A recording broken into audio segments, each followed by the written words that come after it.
Hola, en este video vamos a hablar de los verbos en el presente. So present tense verbs.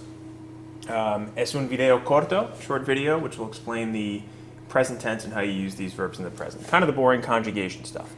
So we know that in Spanish, hopefully at this point, that there are three types of verbs, or three types of verb endings. And they're AR, ER, and IR verbs.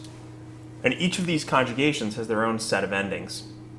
Now, in the Anatomy of the Verb screencast that we saw earlier in the year, and that is available on YouTube, we talked about what the subject pronouns mean, and we talked about the conjugation. So if you're having problems understanding any of the stuff we do in this video, you should go back to look at the other one and make sure that you understand how that works. So the first thing to do is let's take some examples of which verbs we might use. So an AR verb, maybe we talk about the verb hablar, which means to speak. For an ER verb, maybe we talk about the verb comer, which means to eat.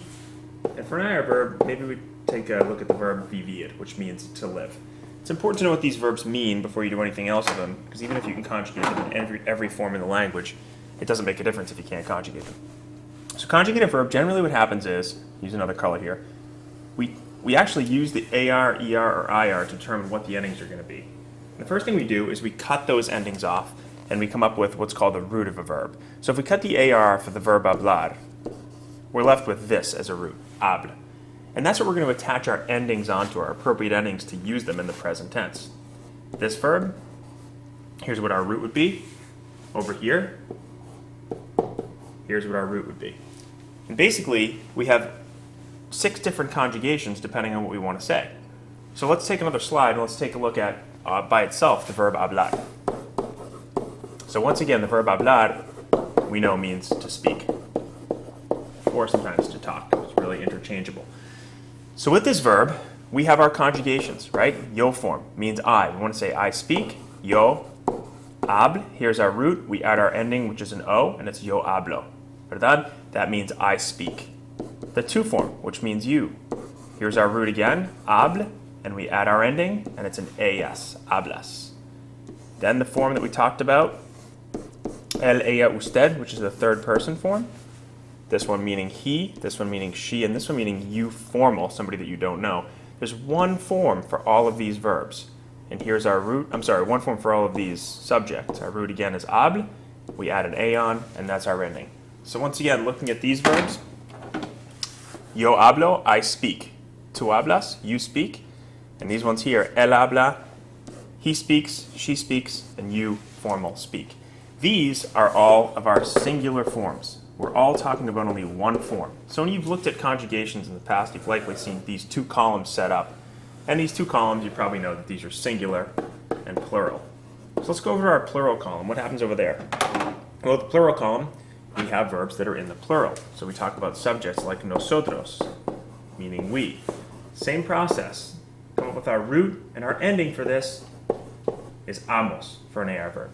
Now the vosotros form, I'm going to put it in here. It's only used really in Spain and some other countries. It's not something that I use extremely often, but it's nice to know.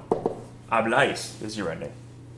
And finally, down here, once again, we have 3 different forms. Ellos, ellas, and ustedes, meaning, respectively, ellos, they, and then ellas would be they if it were all girls. And then ustedes means you guys. This is a really important one. You guys or you all. And it's the same as vosotros, except it's formal. This is the one that we generally use in class, ustedes. And getting to the form here, again, you have your root, and you add an an, hablan. What happens with these AR verbs? Right? So our endings for any AR verb that's regular in Spanish are o, as, a, amos, ais, an. Now you know what your endings are for any regular AR Spanish verb. So when you're confronted with a verb like bailar, or cantar, bailar meaning to dance, cantar meaning to sing, or any other verb in the Spanish language that you know is regular, you're able now to use these endings, o, as, a, amos, ais, an, to use the verb in different forms. It's important to understand that not all verbs are regular, that some verbs are irregular. And you'll know those when you come across them. As we come across irregular verbs, we'll talk about them and you'll start to recognize patterns. But for now, if you confront a new verb, just assume that it's regular and try to conjugate it this way. So these are AR verbs. Think in the next screencast we do, we'll talk about ER and IR verbs. But for now, I'm going to stop this here because we're at about 5 minutes. And again, just be ready to use this stuff in class as we start to practice with it. Muchas gracias por su atención. Nos vemos en clase. Chao.